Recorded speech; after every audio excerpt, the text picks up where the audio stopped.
Hello and welcome to the Gooner Talk. Back again with you guys for another episode of what is the Raw Reaction Show. Joining you after the rawest of wins against Luton Town in the Premier League. Arsenal 4, Luton Town 0. Amazing scenes at Kenilworth Road last night. It was an absolute honour to be there. Oh, but I am relieved. Very, very relieved indeed. Good morning to those joining us in the chat box. Hope you're doing good. Hope you're doing well. Thank you, as always, for joining me. It is very much appreciated. Let's jump into the chat box. As a lot of you are doing calf, I can already see StreamYard has mugged everyone off. How very dare they on a day like today. But Martin, Sabre, Rob, Temi, good morning to you guys. Oh, Dave, Luke, Jimbo, Amira. We've got Black Shine World Citizen, Paul. We've got Rob. We've got Jimbo. Lars, we got Sean, we've got Martin, we've got Rowan, Answer, we've got Angela and Stephen and John, we've got Rob, Bob, Carl, Matt G, Marcus, all the usual faces. Thank you so much, guys, for tuning in. It is very much appreciated. Thank you to everyone that continues to tune in. It means a hell of a lot. So thank you to everybody. Yeah, unbelievable scenes. Just I've never felt so close to it. Just like, yeah, I don't think it's going to happen. Like, it's going to be so painful having to talk about the fact that we didn't beat Luton Town. That was what I thought about at the final whistle. Is that I've got a whole week now, a whole season of thinking, we didn't beat Luton Town, and it's just going to come back to bite us. And it was real relief. It was obvious joy, but there was so much relief at that final whistle with the last kick of the game going in our favour. We're going to talk a lot about everything. We're going to talk about the good, the bad, the ugly. No, we're not going to talk about Lee Judges. I'm just so excited to discuss this with you all, and hopefully we can all come to a good consensus on why yesterday was just so good. So let's do that, shall we? Right. Arsenal win late once again with the crucial goals from summer signings. Arsenal 4, Luton Town 3. And it is the summer signings, the goals as well. Kai Havertz, of course, scoring. Declan Rice with the winner. Gabriel Jesus, Gabriel Martinelli with the opening goals. We're going to talk about all of them in a lot more detail, and the 3 goals that we conceded as well. Tell you what, that shirt's growing on me a little bit. That shirt, it looks quite good. It looks quite good at full time, that shirt.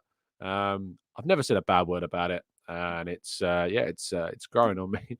Gabriel Martinelli in the right place at the right time. Arsenal getting the lead after a really poor back pass. I think it was Bell that did it at the back, and the quickness of thought from Gabriel Jesus to run in behind, and then Saka to obviously catch them off guard. Martinelli in the right place to get into the O-zone, as we've described it, with a fantastic finish onto the left-hand side.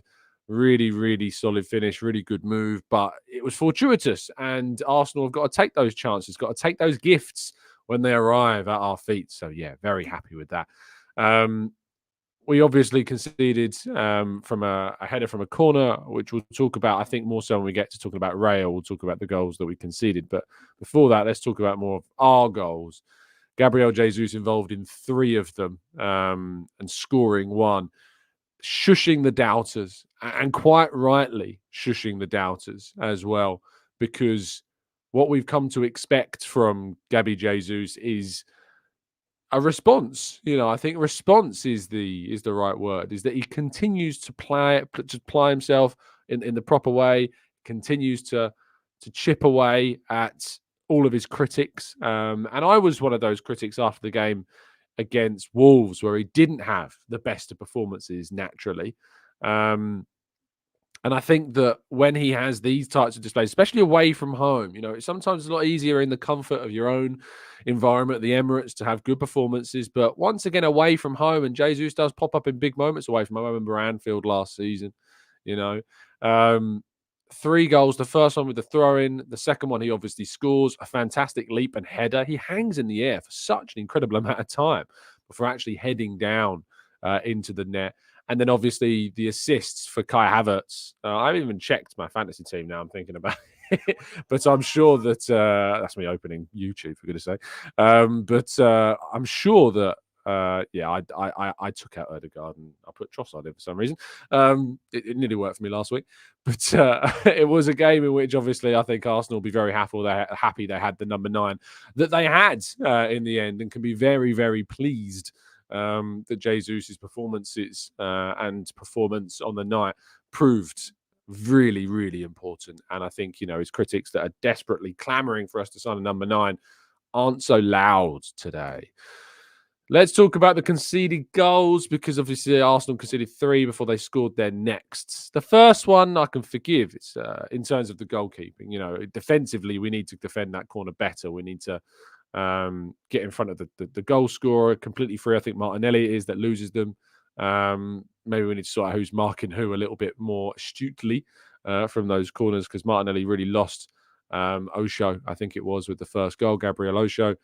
And it's completely out of David Raya's reach in that position. But the second goal, we talk about and have praised him. And I praised him for the performance against Wolves. I thought he was one of our better players against Wolves, David Raya, and certainly showcased his better talents.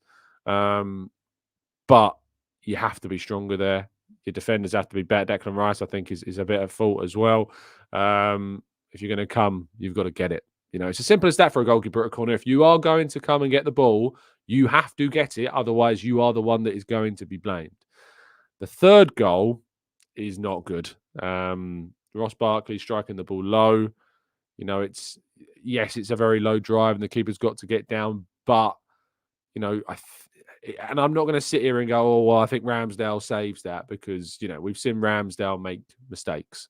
Let's be very honest about this. Ramsdale has made mistakes. But the only reason that we're having this discussion about goalkeepers is because of the situation that we have. And I can't help but be very frustrated at it being of our own doing.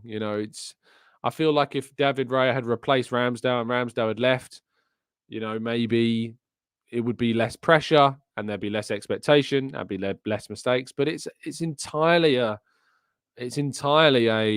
situation of Arteta's own making. And really, really not the best performance. Probably our lowest scoring player on the night in terms of if you were doing player ratings. But let's not focus in on that maybe until someone asks me a question in part 2. Let's focus in on the good stuff. And Kai Havertz pops up almost immediately after Arsenal concede their third goal with yet another strike of his own. That's 3 goals in 3 starts, by the way, for Kai Havertz. I am going to wait. I'm going to be patient until the end of the season before we do some naming and shaming of Kai Havertz's biggest critics from our chat boxes. But I said people were brave. I said you were brave. I said you were really, really brave to have your judgments made up, to have your conclusions made up. I said you're allowed to be concerned. I had my concerns. I told people you can have concerns about this, but do not write Kai Havertz off this early. Do not write off Havertz at this moment in time. You just can't. You just cannot write the guy off. You cannot write a signing off that early. It's too early in a player's career at a club to say he's not good enough or he needs to be sold. Where are those people saying he needs to be sold now? Where are you? As Delia Smith might say. Where are you? I'm asking the question because, goodness me, Kai Havertz is having a massive impact on this season. Massive at Brentford and now massive in this game as well, getting the equaliser, building that foundation. And to be fair, Kai Havertz has completely changed the perspective as much as, I think more than anyone else. KL says you were one of them. Trust me, mate, if you can go back and find a show where I said he should be sold, if you can go back and find a show where I said he is bad and he's terrible, as so many commenters were, feel free, KL. I challenge you to go and do that and you will come up short. I said people could be concerned. I said I was concerned. I raised my concern. I raised those for sure. And I said, it's difficult when you're seeing Maddison do so well and you're seeing Szoboszlai do so well. It's difficult. Arsenal have had a situation where they've invested in a project where maybe things are on the up. We can have concerns. But I tell you what, I was never one of those people that said he wasn't good enough. I was never one of those people that made conclusions in November. I was never one of those people that abused him. I was never, ever one of those people that have made themselves look so silly. But you look silly, and it's brilliant. And I'm loving every second of it. I'm loving every second of it. Same amount of goals as James Maddison now in the Premier League, of course. And you know what? One of the biggest traits, one of the best traits a player can have, one of the best abilities is availability. And there is one player that's available right now and catching up in goals across the season. And there's one player that is not available and has a significant history of injuries, and it is coming back to haunt them. But Havertz scores, fantastic movement, right place, right time. I had a chat with Edu after the game off the records in the mix zone, and he's delighted, it's fair to say. And we didn't even talk about the goal. You know, me and Simon Collins, and even Standard there, had a chat about his movement and the things that we aren't focusing on, the things that don't get the headlines. We always talk about the goals. We always talk about the assists. But I say go back and watch Gabriel Jesus' goal. Go back and go and watch Jesus' goal, and go and watch where Havertz is, and watch where Havertz moves, and watch what Havertz does. And that's the type of thing that people miss. I think I missed it until I had a second or third viewing of it. But go back and watch that moment, and go back and look at the goals that we've scored this season where Havertz is playing, and go and watch what Havertz does when we score goals. His movement is so important, so key. His intelligence is so high. It's like he just gets it. He just knows. He's got a footballing brain, and that's certainly really, really needed for Arsenal this season. All right, let's jump to the to the main moment. The main moment. Declan Rice does it all over again. Declan Rice has proven to be a humongous signing for Arsenal Football Club. £100 million, bargain. Bargain in a century. West Ham, you were mugged. We mugged off West Ham with that signing. They were saying, oh, look, we've taken Arsenal for a ride. We've made Arsenal pay 100 million quid. Made us. I would have spent 200 million on this guy, because that's what he's probably worth. He is the best centre midfielder in the Premier League. He's the most influential centre midfielder in the Premier League this season by a distance. And whilst Rodri's getting sent off and getting suspended with the number of yellow cards he's getting, so he won't be available for their game against Aston Villa this week, Declan Rice is popping up with 90th minute goals against Manchester United, and now away at Luton when he really needed to, after another storming performance as well. Oh, what a bargain. What a bargain Declan Rice has been. So joyful after the game. Still haven't spoken to him. I'm fuming about that. Still haven't managed to catch him in the mix zone. You'd think that he would after this, but to be fair to the guy, he's done all of the TV interviews as well. So he had to rush off, as he told me after the game. But this comment from Nathan is so spot on. This guy just doesn't have bad games. He just doesn't have bad games. I can't think of his worst performance. The only game that I can think of that maybe he wasn't on it completely was the away match against Lens. That's the only game I can really think of that maybe he didn't stand out. And he wasn't bad in that game. He just didn't stand out. And to be fair, it's getting to a point where sometimes he doesn't stand out because he's just so good so often that it means that you only notice him if he isn't doing something. And that's very, very rare. He has completely embraced the Arsenal culture. He's completely embraced the Arsenal philosophy. He's become a better player. Credit to Mikel Arteta. If you want to see a player taken to another level in such a short space of time because of just world-class coaching, look at Declan Rice. And look at what Mikel Arteta has done with Declan Rice. He was doing great things, top things at West Ham. Don't take that away from him. But he just is. He just is a better player under Arteta. He's doing better things. He's becoming more influential. He wasn't scoring these goals, at West Ham.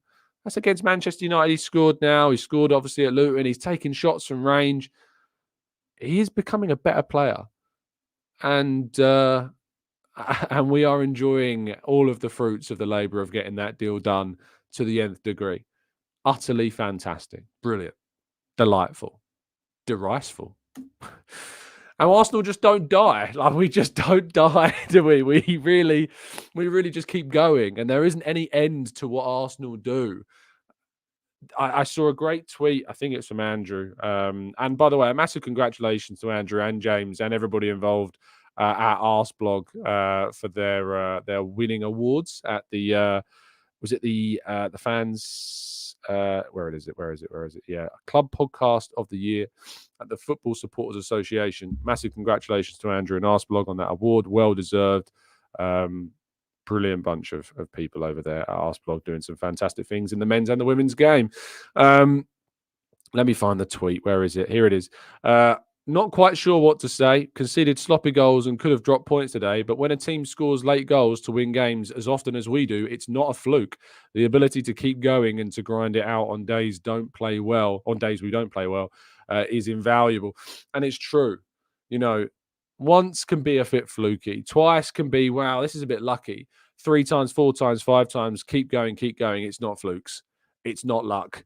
There is luck, sure. Okay, it's a bit of luck, and teams sometimes need luck, and you need a bit of luck to win a title as well. But let's be very, very, very clear, shall we? That this isn't a fluke that Arsenal keeps scoring late. It's not a fluke. I think there are times when teams can be a bit lucky, and I labelled Spurs as the luckiest team in the Premier League earlier this season, and I stand by that with some of the things that they've experienced. But in the case of Arsenal, I think it's different. And it's different because it's derived by character. It's derived by design. It's derived by tweaks and changes to tactical systems. Arsenal changed the way that they play when they go up against teams that are going to defend deep. And by the end of the game, the game was open. And that's why Arsenal scored 4 goals, because Luton attacked us. Luton attacked us more than I think people thought they were going to. And that opened the game up. And that's why we conceded goals. And that's why we scored goals. But at the end of the game, Luton did revert. Luton did sit deep. Luton did go back to what we expected them to do for the majority of the game, which was to hold out, to play more frustratingly. And when a team does that, you've got to find a different way to win. And we have become so much better at getting the balls into the box, into those right areas, getting the ball into the areas in which we are going to be most threatening. Martin Odegaard, I didn't think had like an amazing game. I thought he was good. I didn't think he was bad. I thought he was good. Some of his movement, some of his trickery and skill, some of his passing was excellent. His tackling was good at times as well. But it doesn't matter overall when your delivery, when you can produce a moment that he produced with the cross that he produced yesterday and then get that moment to score, it's not fluky. It is ability. It is determination, and it is a never say die attitude. Ben White was doing the post-match interview after the game, and in his most enthusiastic tones, as he does, talked about that. And there is a never say die attitude about this team. There is a constant belief that they will win. And the thing is, when you do that over and over and over again, you see what I did there. When you do that so many times, it becomes part of your footballing DNA. It becomes part of your strategy. It becomes part of your just everything, your makeup, that you can just keep doing that. When you score it one off and you get a late goal once every 6 months or once every few months, it is more to do with luck. It is to do more with fortune and, just trying to get there. But when it happens so often, yes, there should be question marks about why it gets to that point so often, for sure. But, you can't take away from the fact that it's to do with the character and it's to do with the consistency. Other than the Raya thing, there was one other very annoying situation. My goodness me, the officials are boring, aren't they? Right, little fun suckers. Oh, celebrating a 97th minute winner. No, thank you. Don't want that. Yellow card. You can miss out on the next game. Sorry, sir. How pathetic. How pathetic. As if you're booking Mikel Arteta for celebrating. There's been no images or videos really like detailing what he is. I've only seen this photo. I've seen like a 6-second clip of Arteta celebrating. I don't know if anyone's seen any more. If you have, please do send me the link of where we can see more. But if he went on to just have some common sense. Have some common sense. He didn't do a Jurgen Klopp where he runs up to Alisson, right? If he went onto the pitch by a few yards or whatever, you have to have the common sense and the understanding to take into account the situation and the emotion. It's just so gutting that this is where football's got to. Is that not only does VAR take away the sanctity of a goal, that fans in stadiums have to now second guess their own celebrations to know whether or not it was offside. I celebrated in that press box with a really solid fist pump. I saw a question from Dara actually in the chat saying, Tom, there must have been more than a fist pump in the press box yesterday. It wasn't Villa levels. I've definitely curbed it down a bit more. There was certainly a solid fist pump when we scored. But my first fear after that was I turned to John Cross and I was like, is he onside? Just constantly, is he onside? Have you seen it? Because I didn't have a TV in front of me the whole game. Is he onside? That's my first thought. That was my first feeling. I just couldn't help but be worried that it was going to be offside. And the officials just take away so much emotion. They take away so much of this game from us now. You can't celebrate. You can't enjoy yourselves. Oh, 97th minute winner. Shame. Yellow card. Here's a suspension. Bore off. It's so pathetic. Takehiro Tomiyasu's injury is obviously the last thing I want to talk about before we go to part two. Again, sorry to end the first part on a bit of a downer. But Mikel Arteta said that he is out for a period of time. Really, really frustrating news on Takehiro Tomiyasu. I'll get the exact quote. He said, "We had a scan and it's not good news. He's got an injury in his calf and he's going to be out for a while. We don't know exactly. I don't know if that's weeks. I don't know if that's months." It is what it is. It's frustrating. I think that this could have an impact on January.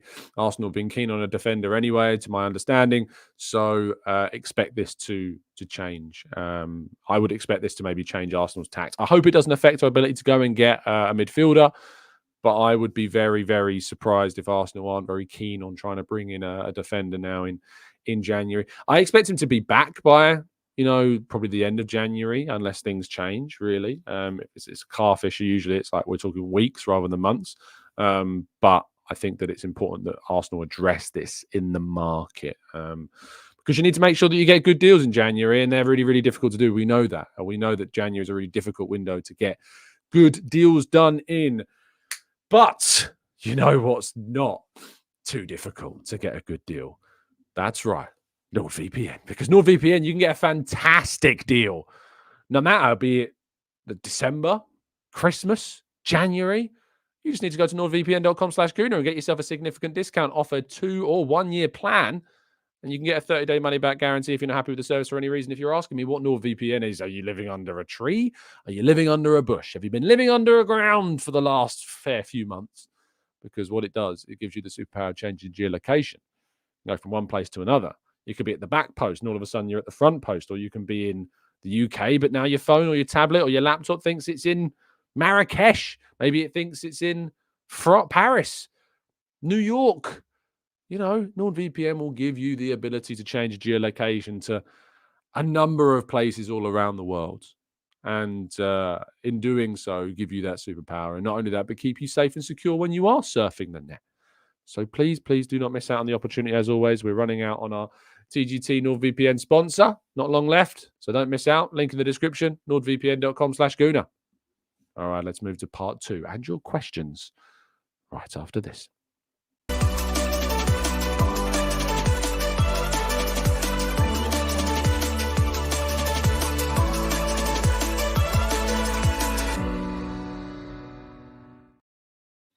Okay, let's go to part two. And your questions. We're going to jump into the chat box. We're going to tackle some of your thoughts, your theories, your queries. And, of course, you can also get tickets for our live event. If you like what we do and you live or are able to get to London on February 22nd and you want to see me and a cast of amazing guests talk about Arsenal, maybe even more clear, maybe talking about what we did in January, hopefully have made world-class signings. If you want to see some of that, if you want to meet some of the people that join us every single week in our chat box, put some faces to names, make some friends for life, and come along to our live event on February 22nd. Link for tickets is down in the description, or you can just type in the Gooner Tool live and go to the Eventbrite website and get tickets for our event on the 22nd of February. Jim Hurst says, you're not always right, Tom. You know, you can sit and you can listen to a show in which I talk about the brilliance of Arsenal. Arsenal are great, score great goals, have a fantastic win. I'm going to contribute this. This is my contribution to the show. Oh, Jim, I feel for you. Praktika says, how much would you bet that they punish Arteta with a one-match ban and he misses Liverpool after missing Villa with his yellow? Oh, it's almost guaranteed, isn't it? He's going to get that charge for that chaos, and he's going to miss loads of games. I think they're going to ban him to the end of the season. How dare you celebrate? How dare you enjoy your team winning in the 97th minute? How very dare you? Goodness me, what is this? Football? What is this? Life? What is this? Fun? It's not fair. We should stamp this out. Stamp this out. Martin says, we're now down to the bare bones defensively. You only have Timber, Gabriel, Saliba, White, Kivior, Zinchenko, and Tomiyasu, and Cedric, 2 of which are injured, so we have to play 4 of the 5 every game or risk playing Cedric. Yeah, it's worrying, isn't it?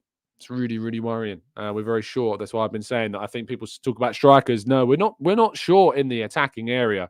We've got 4 options at centre forward. We've got Jesus and Nketiah, Havertz, Trossard can all play centre forward. We need midfielders and defenders, guys. You know, that's the key areas that we need to add depth to. So let's hope that we do that. Jay says, who do you think is the best replacement for Tomiyasu at this point? I mean, replacement?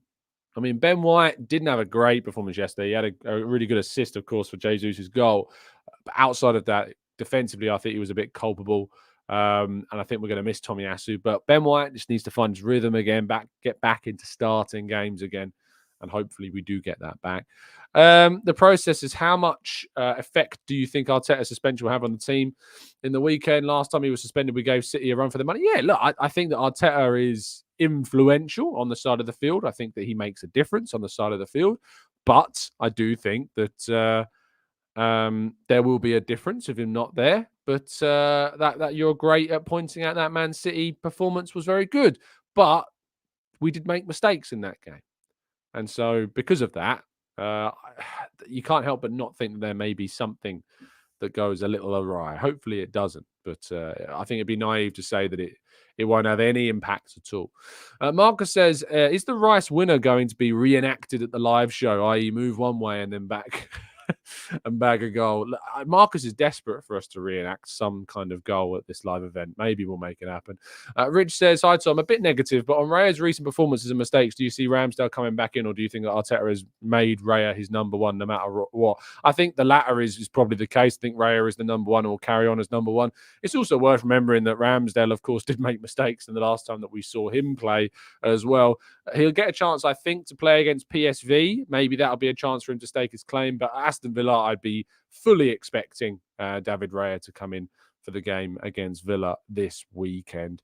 Bulgarian Gooner says, fully expect us to go into the fullback market. Who would you like us to go for? It's difficult, isn't it? I think I'm going to have to do a little bit of digging on fullbacks and what we want. You know, I know that Arsenal have had an interest previously in Jeremy Frimpong, but I think that'd be a very difficult deal to do in January. He's not also the type of fullback that we've typically gone for. We've played players like Mohamed Simakan on our radar for quite some time. Nick Ames reported that initially in the summer. So who knows if Arsenal will go back in for somebody else.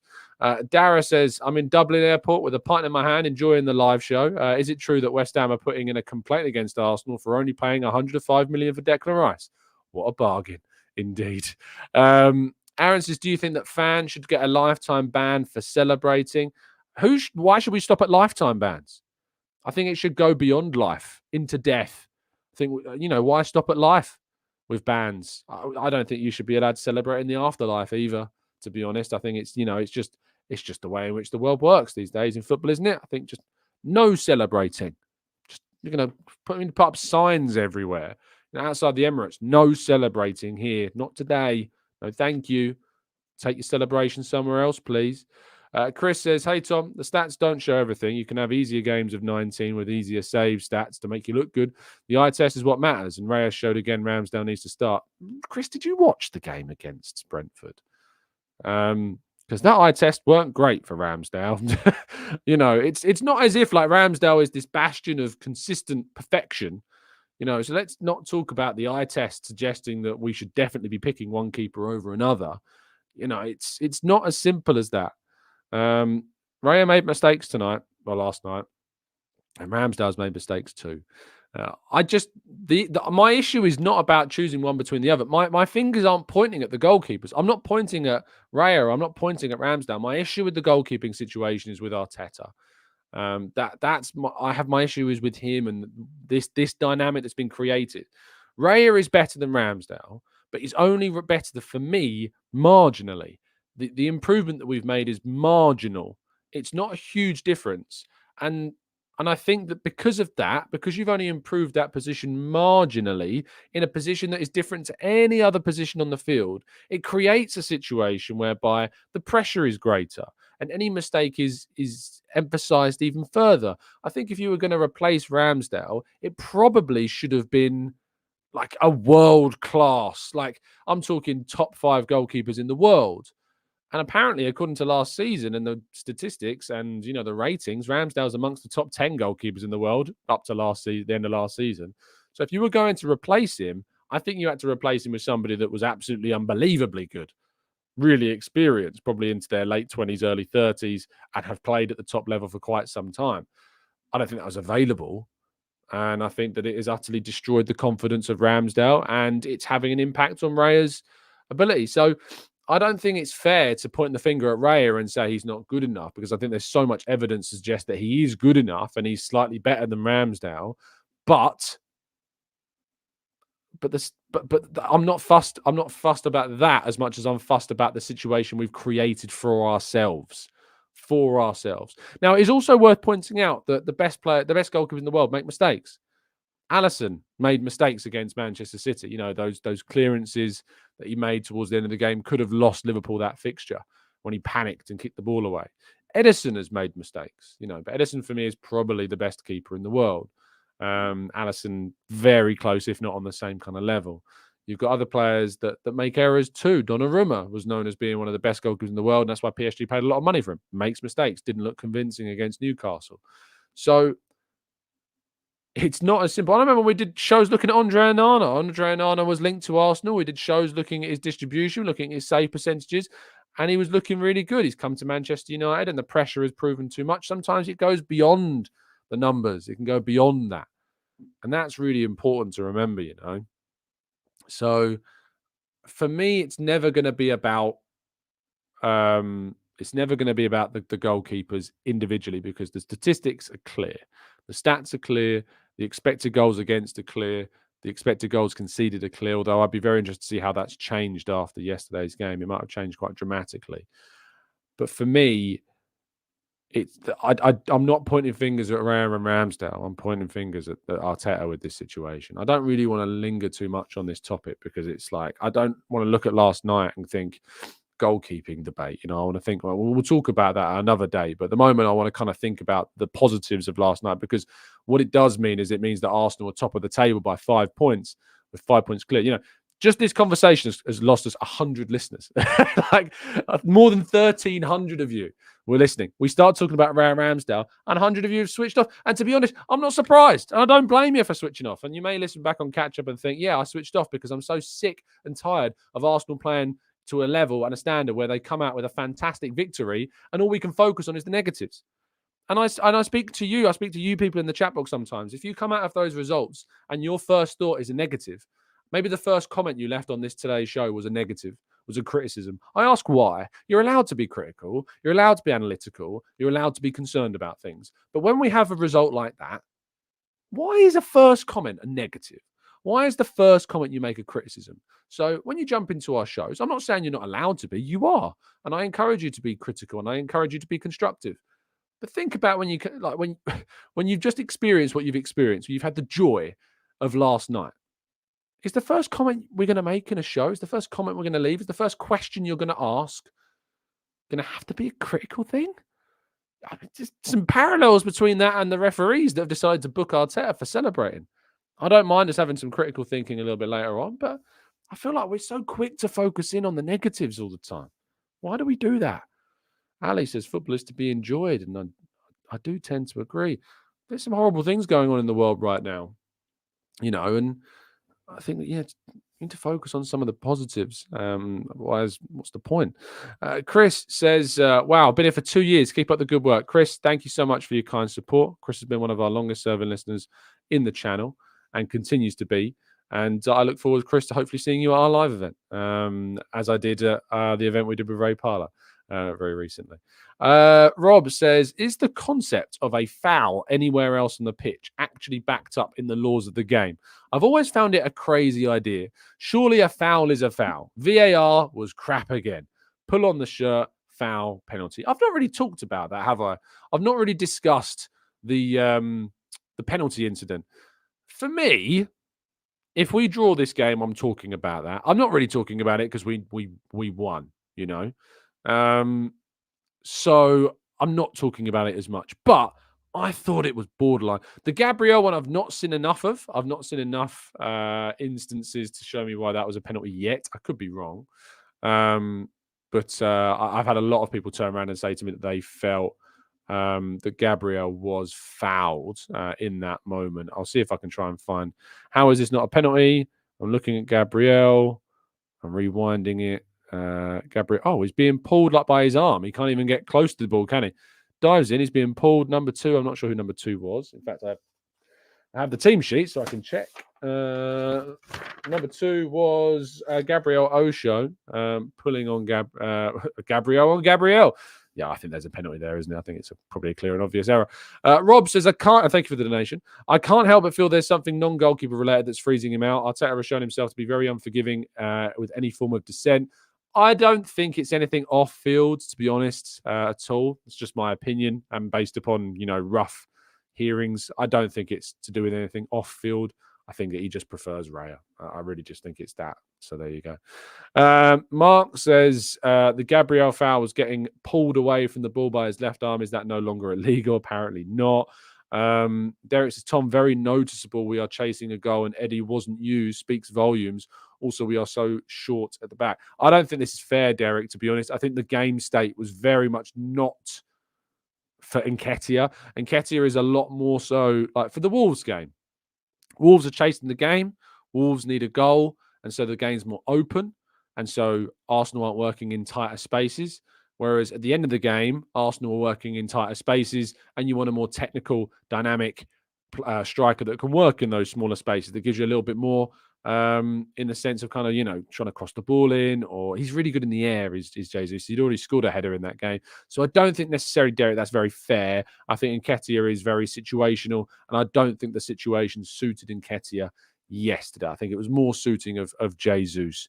I thought Arteta got the sub spot on. I think Zinchenko needed to come on. He added a lot more to our build-up, a lot more to our progression, and that was really important. Sorry for the phone buzzing. It's Dan Potts probably moaning about something. Yes, he is. Izzy says, Havertz is growing on me. I'm starting to see the confidence in his game, and now he is starting to run on the ball, which he wasn't doing before. How good do you think that he can get? Do you think he can get to that Xhaka level? I think he's different to Xhaka, Izzy. I think he's different. I think Xhaka evolved at Arsenal last season, obviously added a lot more to his game going forwards and getting into the box and scoring. Havertz is different because I think his thought process is about where he wants to be. His thought process about where he wants to move to and where he wants to pop up when he scores are so clever. His runs he's so unselfish, is Havertz. He's such an unselfish player. Again, if you've not watched it back, watch back our second goal. Watch Havertz in that situation and watch where he moves. It's really important. And so that's what they notice. That's what the club are noticing. That's why they signed him. And they're signing him for the things that we don't necessarily see so immediately. So, yeah, please do watch that back. Watch our goals back and just watch where Havertz is in those moments. Process says, with Arteta being insistent on keeping a disciplined defensive and attacking shape, how much free rein do you think creative players like Odegaard get to express themselves? I think they get a lot. I think they work within the confines of the strategy. I think they are given creative freedom to an extent, but need to do their jobs. And certain creative phases of play are designed, certain runs, certain situations from set pieces, certain situations on counter attacks, on 2-on-1s and 3-on-2s and 4-on-4s and 3-on-3s and 3-on-2s. I think they practice so much. They work on so many different situations that there is freedom, but it is it's in a framework that they work within. So I still think they get freedom, but it's kind of controlled chaos, if you like, at times. DMD says, what a time hitting the winner.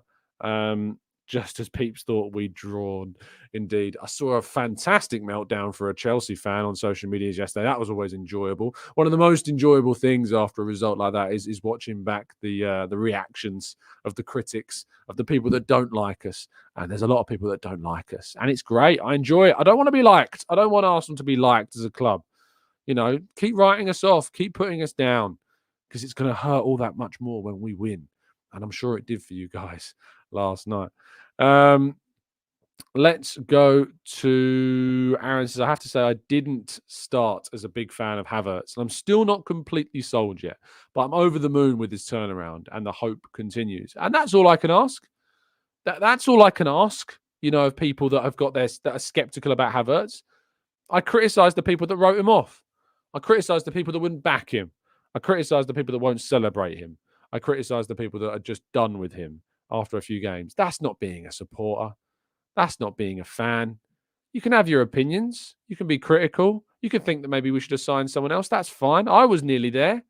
I was very critical of that. I was thinking, I'm not sure if this is the right signing, you know, because, you know, we've seen success of players that were on the up, moving in a really positive direction. And I wasn't seeing enough. Maybe I was being short-sighted. Maybe I wasn't being open-minded enough myself. Maybe I need to hold my hands up and say that I didn't give him enough chance. Maybe I judged too quickly. But what I didn't do was write him off. I'd never said I wanted him sold. I never said he was terrible. I never said he wasn't good enough. I said I was concerned, but I never went to that level. And I hope that if you're listening, that you aren't one of those that wrote him off. And if you are, I hope that you are and have the front enough to admit that you were wrong to do that. So there's no point in having a mind if you don't change it. You know, as the saying goes. So please be open-minded enough to hold your hands up. Mark says, by the way, some of Havertz's early struggles were blamed on him getting used to our system. And perhaps it also had to do with our players learning where he would be as well. Mark, I think you're spot on. I think that's absolutely right. I think there is a lot of learning, a lot of understanding that he's not Xhaka. And I think Xhaka's absence also plays a big impact on that. I think Xhaka's exit from the team, such an influential figure, you know, I think is important to consider in this, is that you lose Xhaka and you bring in a player that's not completely different, but it's got a lot of different characteristics. And so things change, and you've got to get to that feeling of when everybody's clicking. And I don't like to use the word clicking because I think clicking is a little bit disingenuous regarding Arsenal as a whole. But I think regarding individual players, I think individual players can click, but I think this Arsenal team is growing and evolving gradually. It's not going to click at some point. I think it's just getting better and it's learning and it's going to improve. But I think for certain players, it can click. And I think it has clicked for Havertz. Click, click, click. I can't stop saying it now. Aaron says, yeah, Tom, you're a consistent fella. I'll give you that. It's not necessarily about being consistent in everything. And I think sometimes people get obsessed with the idea of being wrong. You know, I mean, in the last year, I've got a lot more into politics and stuff, and I'm not going to go into that, but learning and stuff more about politics and getting into that. And I think there's such a fear about being proven wrong. There's such a fear about having a position on something and getting proven wrong and made to look silly. But I don't think you should be in that way inclined. I don't think you can be that way inclined unless you are intent on looking silly. I think that those that look silliest are those that never change their view, those that stand by something to a fault. They're the people that look silly. Changing your mind is how you stay right. And it's not about changing your mind to suit the situation. It's about holding your hands up and admitting that you got something wrong. And that's when you change your mind. And that's when you look like an adult. That's when you look like a grown-up, is when you can hold your hands up and say, you know what? I was wrong. I apologize. I judged too quickly. I made silly comments and I shouldn't have done that. Maybe some people crossed the line even further. I've got an interview going out with an Invincible on football.london in maybe tomorrow, actually. And we actually talk a lot about the abuse that some players have suffered. We talk a lot about the abuse that fans engage with and suffer on social media. And it was an absolute joy to speak to this Invincible about that. He's someone that I've wanted to speak to for a very long time. And that interview will be coming out in the next 24 to 48 hours. So I'll lean you in that direction when it arrives. It's so important to discuss the need to have an open mind. It's not to say that you can't have an opinion. It's not to say that you can't have freedom of speech. As I always say, to steal James O'Brien's words, freedom of speech is not freedom from scrutiny. And it's not the only thing that's consistent that I think that's worthy of the phrase that any praise towards my consistency is a consistent view of being open to being proven wrong, or being a person that does hold their hands up when they get something wrong. And I will do that whenever I need to do that. And the biggest weapon against that is a terminology like flip-flops. Judges gets called a flip-flop quite a lot. I hate that phrase. I hate it when people call people flip-flops, because it's, again, another strategy that's often used to deter people from being proud, like so deter people away from not being proud in their view. Don't be so principled and stubborn. Like, don't be critical of Arteta being a stubborn coach and then be stubborn yourself. There's a lot of hypocrisy that comes from that. So you need to be able to be in a position where you can go, you know what? Fair play. I got that wrong.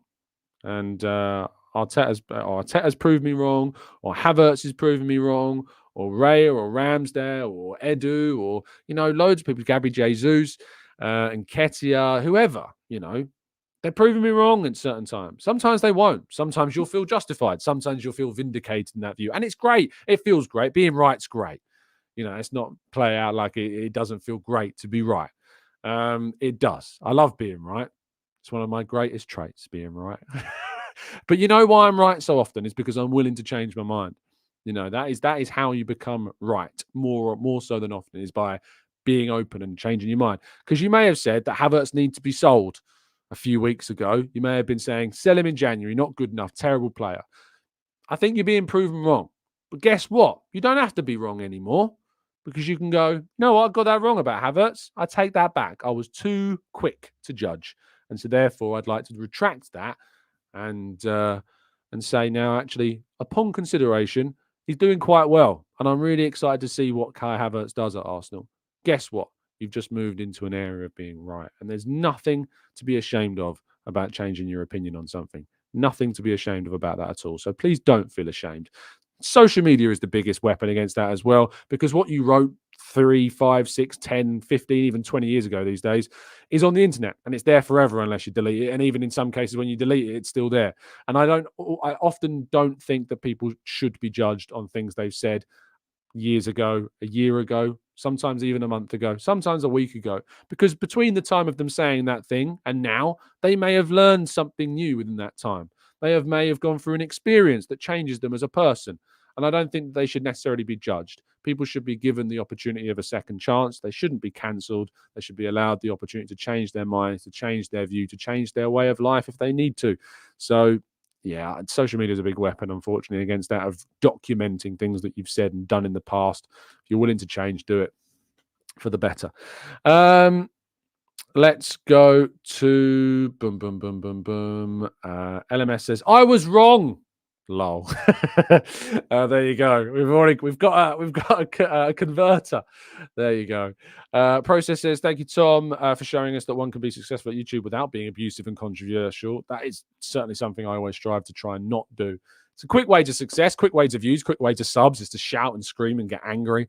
It gets you places. Trust me. It's a proven way of succeeding. You get a lot of subs that way. You can get a lot of views that way. You can get a career that way. I wouldn't feel too great about that myself. Fuad says, now that you mention it, I do get a bit of James O'Brien from you, Tom. We should change it to LBC Gooner Talk. I know that James doesn't always inspire support from everybody, which is fine. He's definitely probably my journalistic idol. I got called James O'Brien in a comment section the other day. I take it as a compliment. That person aimed it as a compliment. I got called it the other day and it was aimed as an insult. So I know that he splits opinion. But I think that he's very measured. And what he does do is he asks for evidence. He asks for examples. Can be quite condescending. And I think I could be quite condescending as well. So I think that probably goes across both of us. So yeah, there you go. John says, LGC, leading Gooner conversation. Indeed. John says, not changing your mind in the light of facts proving the opposite. That's called being part of a cult. Going a bit far now, aren't we? And Fuad says, no, I'm a big fan of his since a long time. Well, there you go. Thank you so much, guys, for tuning in and listening. If I can leave you with a plug, please go and listen. If you're wondering who James O'Brien is, for some people that don't know, LBC uploaded a clip to YouTube of I think it was an Irish guy talking about the recent changes that are going to bring in a £38,000 minimum wage requirement for immigrants. I recommend going and watching that video. I listened to it yesterday and it made me very angry, very upset and very angry. For the right reasons. So I recommend going and watching that clip back. It should be on the LBC YouTube channel, I think. So go back and watch that with my recommendation of viewing today. So yeah, go and watch that. But thank you so much, guys, for listening and tuning in. You are all very much appreciated. Do drop a like on the video and subscribe to the channel if you're new around here with those notifications turned on so you never miss a show. I hope that you can all indeed be joyful and appreciative of what we witnessed last night. Don't focus too much on the negatives. Nathan says, how do I become a member? Fantastic question, Nathan. There's a couple of ways you can do that. There is a link down in the link tree in the video description. Go to our link tree that is in the video description and it will take you to another page, and there somewhere it will say Discord and memberships. Click that and it should be able to take you to it. You may need to do it on your laptop. Sometimes it takes going to your laptop to do it. So I'd recommend going there if you can. Thank you, everybody, for listening. Stay safe, stay well, enjoy your Tuesday. Your Wednesday, sorry. I think I'm going to be live on Potsy's show this evening. It's always a divisive one, that one. I can't say I don't enjoy it because I do. I do enjoy that show. I know that not everybody on that show is to everybody's taste. But I hope that I always put across my measured and objective view as best I can on it. So do drop into the chat box. 7 o'clock tonight, I believe that's going to be. So yeah, join us at 7 o'clock tonight on the 12th Man podcast, which is Potsy's channel, for a very interesting conversation. So yeah, I look forward to that one. But thank you for listening. Drop a like if you haven't done so already. Thank you to over 1,000 of you that have listened. Amazing support as always. And I will see you tomorrow morning for the next one. And hopefully some reactions to some Premier League chaos this evening. Have a great day. Stay safe, stay well. And as always, as I've said about 17 times today already, up the Arsenal.